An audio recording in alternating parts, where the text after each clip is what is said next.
Hi, is this thing? Yes, it is on. Hello. Hello, hello, hello. Hello? Thank you so much for joining this conversation. We're really excited to have it. It's going to be centered around the creator economy and how to drive diversity, equity, inclusion. Is it closer? How to drive diversity, equity, inclusion, and belonging in the influencer marketing space. Yes, yes, yes. We're super excited. We're also excited to have this conversation on Juneteenth. Like that. Yes, happy Juneteenth, everybody. So I know Chris introduced everyone, but I'm going to do a quick one. So Brittany Allen from 72 and Sunny, she's the Equity, Diversity, and Inclusive Director. Yes. We have Elise James-DeCruise, who's the Chief Equity Officer at Ad Council. And we have Eric Bigger, who's literally multi-hyphenate. He is a television personality, a creator, and an inspirational speaker, and actually a prayer warrior. We just found out a few minutes ago. Yeah, we got to pray, you know? Yes. So I think it would be great for you guys to just tell a little bit about yourself and tell people who you are. Absolutely. Thank you so much for having me. This is going to be an incredible conversation for a lot of reasons. I don't think we talk enough about diversity and inclusion. And in my role specifically at 72 and Sunny, we actually specify the equity first because we do want to promote creating specific feedback and solutions for what our people really need. So that's why for us, our title is Equity, Diversity, and Inclusion. I'm from Los Angeles. That's where I'm based. LA, I see you. So it's really good to be here. Thank you so much for having me. Thanks for coming. All right, Elise, Yes. tell the people about yourself. Absolutely. So thanks so much for inviting me to be a part of the panel. I'm Chief Equity Officer at the Ad Council, where I create macro and micro experiences, both inside and outside the organization, to create equitable programs and experiences and partner with amazing brands who share in our commitment to advance this work across the workforce, workplace, marketplace, and community. So thank you so much for having me, and really excited to be here today for the conversation. Thanks, Elise. And last but not least, Eric. Yes, thank you. I want to say thank you to Influential, Chris and Ryan for having me. We've been in partnerships with brands for 5 or 6 years, and I do a lot of things. I wear a lot of hats. You know, I'm a speaker, I'm an author, I'm a personal, development coach, but more importantly, I'm here to shift perspective and change paradigms around diversity and inclusion and belonging. And I think it's important to have diverse opinions, thought patterns, emotions, and feelings for us all to be accepted that we do belong. So I'm looking forward to this panel, to these questions, and let's let some miracles happen. So I actually want to know how many followers you have, Eric. I got about 240. That's amazing. That's enough. Amazing. But it's all about how many followers are being impacted 100%. within our world, right? There are diverse, but that follow all of us. So. Right. Thank you. Yeah. So Elise, we're going to start with you because Influential partners with Ad Council and the Creators for Good program. I really want to talk about that program. Like, why did you guys start it? Why it's important and its impact? Yeah, absolutely. I mean, in order for us to meet our audience where they are, we have to create meaningful experiences centered around equity, inclusion, and belonging, and identify trusted messengers like yourself who share in our commitment to this work. We have very deep, thoughtful, and intentional campaigns. And we want to make sure that we partner with individuals and organizations that share in our commitment so we can truly get the message across and meet the audience where they are to have significant impact. I love that. I also know, Eric, that you worked on an Ad Council campaign from November. Yes. Which is pretty exciting. It was I think it launched around World Suicide Prevention Day. Yes. Can you talk a little bit about that and about like you're using your platform to talk about mental health and its impact on diverse audiences? Yeah, I think the project was Mental Health Matters from November. It was pertaining to men. And I think in the world we live in, black and brown people, minorities, all people in the world suffer from mental health, maybe mental illnesses, challenges, and changes. And I think it's kind of taboo and we don't want to talk about it. So in my, editorial, I talked about, being on TV, having success, right? It comes with a different challenge that you're not prepared for, like emotionally, mentally, family members, friends, fake people. People are not authentic, right? So how do I scale my inner being to protect my outer being, right? My brand, my image, who I am, what I want to become. And I just was vulnerable. It's like, I pray a lot, as you guys know, but it's not always easy, when you look a certain way and people just think everything is sunshine and rainbows, whereas like you're trying to sustain your career, you're trying to sustain your brand. And I just think it's not talked about enough for all people, and to be, because this is the power of authenticity. Before I got here this week, like literally there's someone close to me was having a panic attack and was thinking about not being here anymore. And that was real in my life. I'm also an ambassador for a mental health advocate company called D.D. Hirsch, Suicide Prevention. And it's happening all over the world. No matter what your color, no matter what your race, your class, everyone is suffering. And I think we have to make this conversation more normal. So if I'm the person, the face, the name, to talk about it, to bring awareness around it, I want to talk about it. Because it's happening not only just men, with everyone. I mean, I'm pretty sure people in here suffer from anxiety, depression, fear around imposter syndrome, all these things that are real, but I think we don't talk about it because it's not normal in certain spaces. So I just want people to heal, but let them know that it's okay if you're not okay. And that was the title of the article. I love it. Perfect. I love the fact that I think influencers are particularly good at communicating sensitive messages to communities. Yes. So, and that's like a way for them to do it authentically, and the fact that you can show up as your true self on your content is fantastic. So I want to switch to you, Brittany, because you all make like authentic work, really authentic work, that sometimes uses creators, but sometimes it doesn't. Like, what's your secret sauce? How do you make authenticity come through at 72 and Sunny? That's a great question. I think for us, authenticity is really about honesty and transparency, and we really try to elevate creativity, not just for the sake of winning awards, but to be inclusive storytelling. So that means telling narratives that typically don't get heard. Maybe they're from marginalized communities or historically excluded communities, and we tap it and we do our research. We speak with people from those communities. We don't just pull it out of thin air or try to gain consumers for the sake of doing what's hot, but we really take our time and put our heart and minds in the right places, because the impact of advertising and the power of marketing can really change hearts and minds. And that's a lot of the work I try to do in my role as the EDI director, is making sure that we're coming from the right place and not just doing it in a performative way. Do you want to build on that? Okay, please. Well, I mean, I just think the world we live in right now is multi-layered, can be very stressful for a lot of people. So being able to provide them with the right message, the right resources, right? So it's not a check the box exercise, is equally as important too. I do like what you said, it's okay not to be okay. Yes. Right? And really shaping what that looks like and feels like as we do this work. Because authenticity, to build off what you were saying, has a lot to do with vulnerability. Right? Showing up in a space where you recognize that you're human, and that you can share your personal story. At the end of the day, everyone has a story to tell.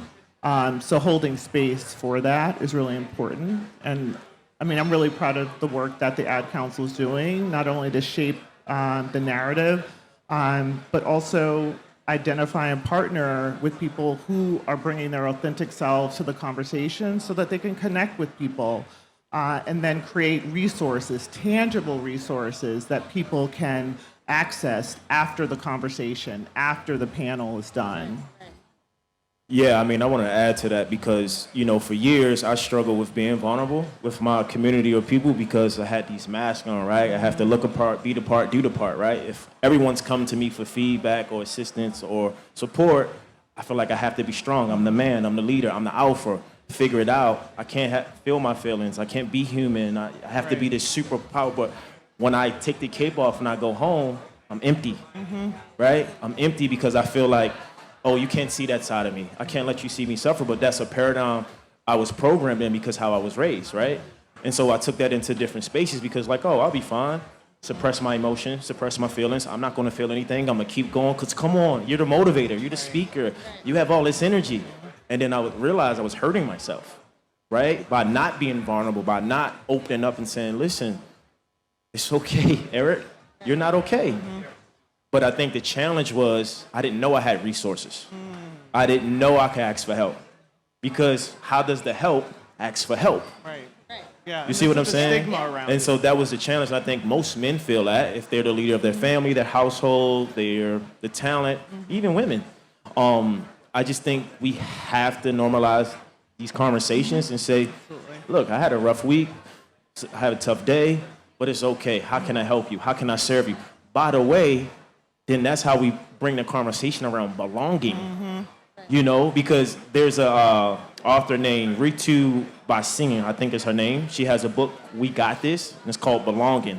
And what she talks about is that if we cannot belong to ourselves, we can't belong anywhere else in the world, in the community, the corporations, organizations. So the world has programmed all of us not to know ourselves. So when we can't relate or we're not being diverse in another backgrounds because we're not programmed to. Right? So I just want to tell everyone here, like, we all matter. We all have a story. But how do we belong together? Because if something happened right now, it's all of us. Right. It doesn't have about our bank account, our skin color, our class. It doesn't matter. We're all human. So how do we come closer and say, you know what? I can relate to that. And I think that's what I want to move forward in with just everyone. Yeah, I think that goes back to authentic storytelling and really narrowing in on what inclusion looks like, because to Eric's point, it's okay to be vulnerable, it's okay to be transparent, and I think the most impactful work really leans into that humanity and shows you that you're just like someone else. We recently did some Etsy holiday work, and there was a same-sex couple coming home for the holidays for the very first time, and you could see the natural nervousness of, will I be accepted? Will my family accept my partner? What's gonna happen? And I think we can all relate to that type of story, right? Whether you're queer or you're not, and you wait until the end, and at the end of it, I won't spoil it for you, you should all go look it up. But by the end of it, you have that sense of relief because you're in it with that couple. And at the end of the day, when you're elevating creative storytelling to a place of inclusion, you're really all getting together on the same page and recognizing we're all a part of the same story. Yes. And it's such a human story as well. Absolutely. And one thing that we've noticed, at least in influencer marketing at Influential, is that when we allow like diversity, inclusion, authenticity to be in content, that we see like incredible engagement and incredible outcomes. So if you're selling something, like if it's like Etsy shops or whatever the brand is, like there's a halo effect to allow creators to be authentic and themselves. So it pays to like tell those stories and kind of get deep. So Eric, so I just kind of want to switch back to you a little bit, just because the fact that you're a content creator and you are known for positive content, when you share about mental health crisis or sadness or whatever, how does your audience accept that? That's a great question. Because I've experienced, because I've always been this positive, influential, motivating. So when I do share my vulnerability or authenticity about my sadness, my pain, my challenges, they're like, what's going on, you? So I'm aware that they don't know what to do. And so it could be very bad for you to always keep up with that stereotype that you're always okay, you're always strong, where no one's always strong. No one is always positive. The sunlight is not out all day. It's not dark all night, right? So learning how to have balance between your emotions, you know, your spiritual self, your human self, your real self, and then letting, you know, people know or letting people in, it's okay. But I think recently, like over the last probably like 18 months, it's just more revealing more of like, who am I? What am I? Where do I want to be? Where do I want to go? Like, I've been with Influential for 5 to 6 years, worked with every brand you can think of. And I was telling, you know, Ryan, I was like, I'm more than just a face with a name. I'm more than just a creator. I have thoughts. I have feelings. I have emotions. I'm vulnerable. I'm authentic. Yeah. I want to help people help themselves, help each other. Because it's not about me. It's about we. Yeah. And I think about the brands that tap into that need, like of creators growing and developing at next level, those brands are going to win. Yeah. Absolutely. So, and Elise, I kind of want to talk about culturally relevant content because you create content to, push all sorts of messages.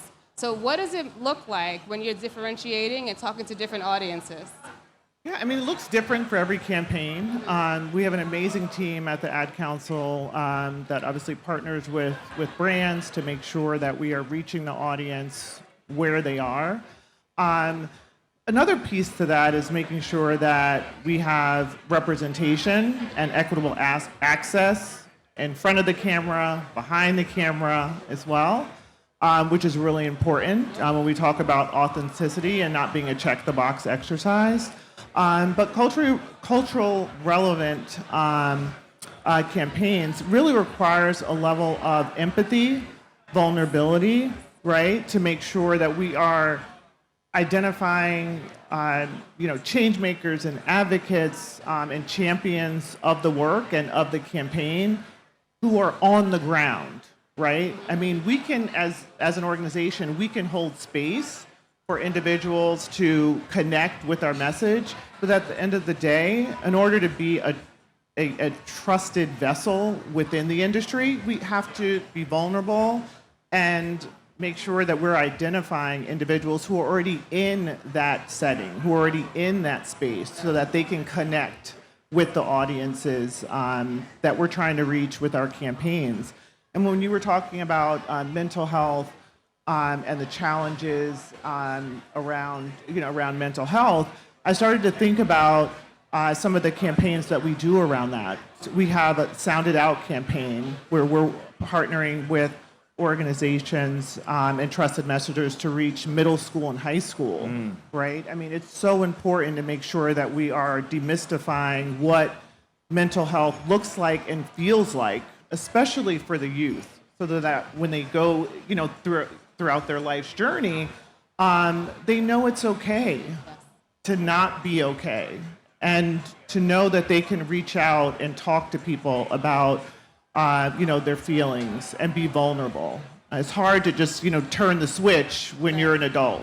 It really has to be a journey as you're going through life to know that you can talk about your feelings and share your story. And at the end of the day, to be confident and know that you matter and your voice matters. And I think the trusted messenger plays such a pivotal role. It does. Because that message can fall flat if it's the wrong messenger. That's right. That is good. Wow. Yes. It's so true. No, that's and true because yes.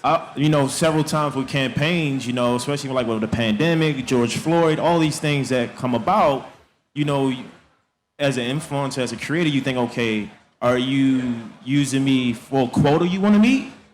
You got to check the box. That's right. Or are you doing it because you're really into who I am and what I'm becoming and who I am as a brand? Yeah. Right? And so I think, my aunt, her name is Renee Myers. She's VP of Netflix, Yes. Diversity and Inclusion. And she has a quote that says, diversity is being invited to the party. Inclusion is being asked to dance. Right. And then belonging comes when, even if you can't dance, you're still accepted. That's right. So I think it's important if someone doesn't come from your background or you're hiring someone for a campaign, what is the real reason? Is it ROI? Right. Is it brand awareness? Right. Is it really the bottom line, or you really, really you like this person for who they are and what they become? Because like you said, the youth, right? A lot of CEOs, CFOs, you have kids. Yes. They're young. They're looking up to these influencers that you're putting in position. And I also, experience something like, say for instance, for a bank, let's just say a financial company. They pay me to post, right? But then I have no equity or information on investing the money, growing the money, how to save the money. But it's like I just got paid and it was just like a transactional thing and I just did a few posts. Like, it has to be more than that. How do we really scale each other as partners? This is a relationship that I want to grow more than just a one-time date.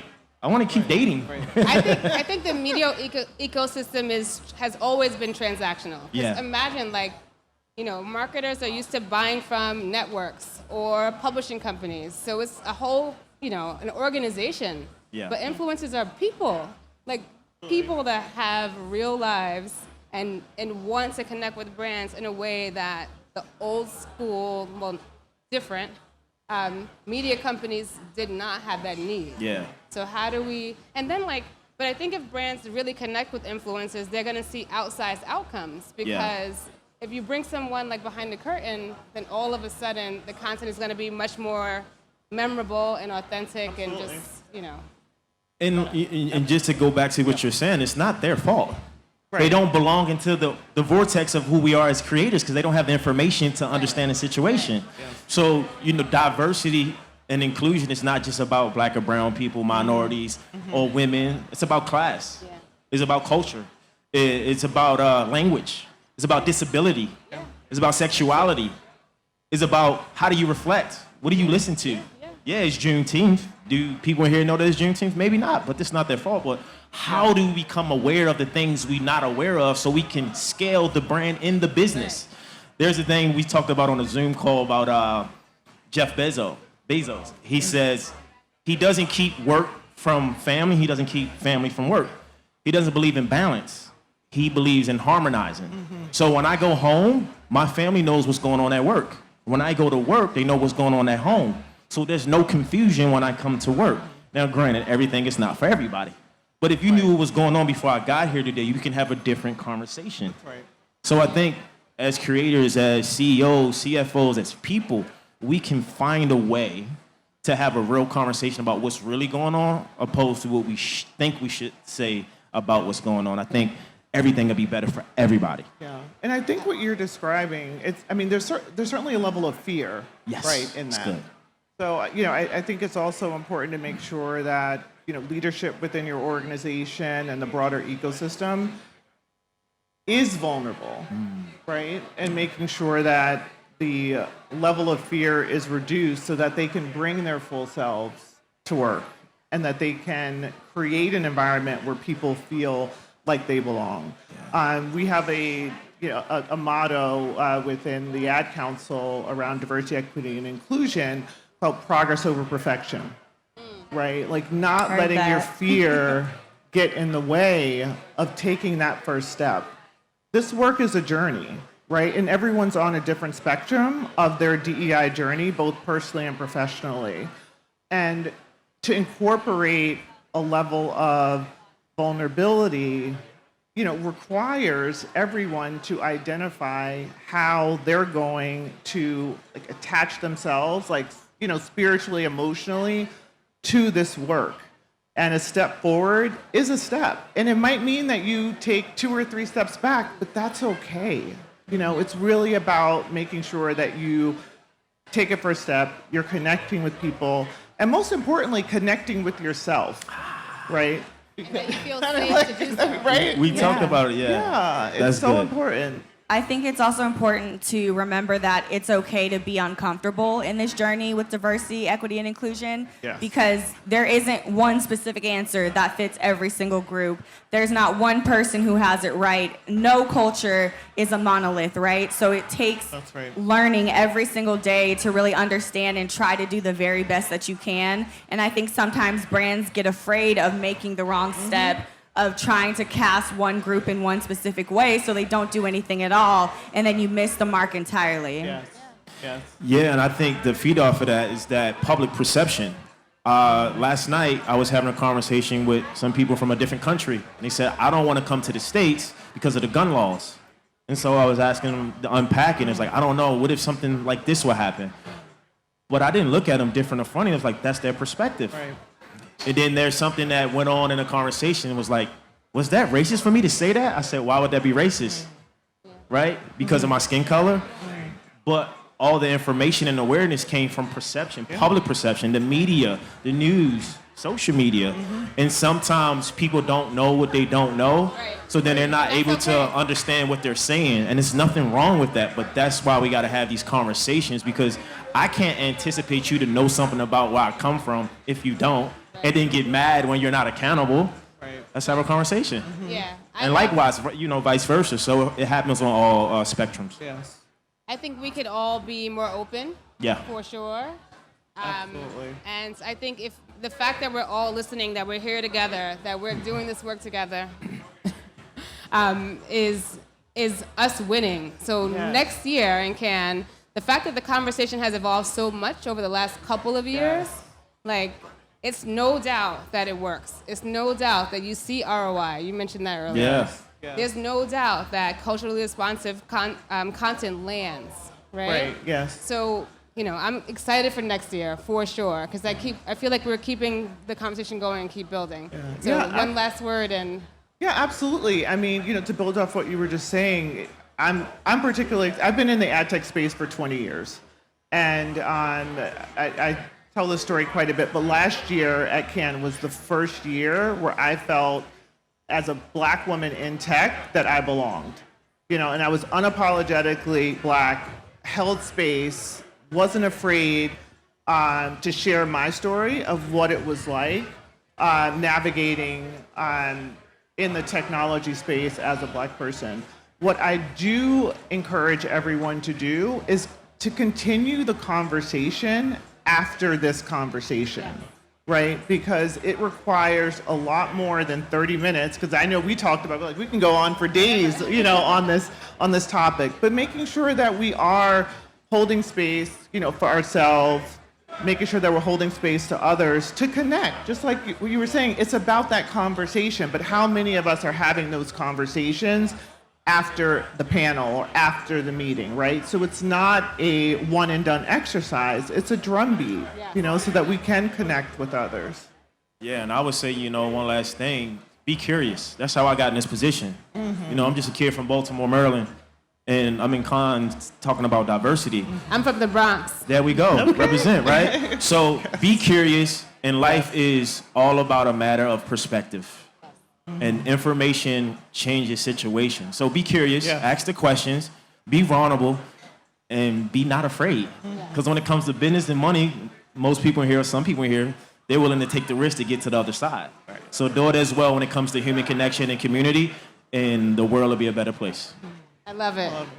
And I would just add, don't be afraid to fail. Nothing about diversity and inclusion is easy, but if you have the team of people around you and the community that you've built of support, it does everything to change the narrative. It doesn't have to be finding the perfect answer, but it can be about moving the needle forward. And at the end of the day, that's really what we're trying to do. Awesome. Thank you all so much for listening. Thank you for joining, for sharing your stories. Thank you. Thank you. This is amazing. Thank you.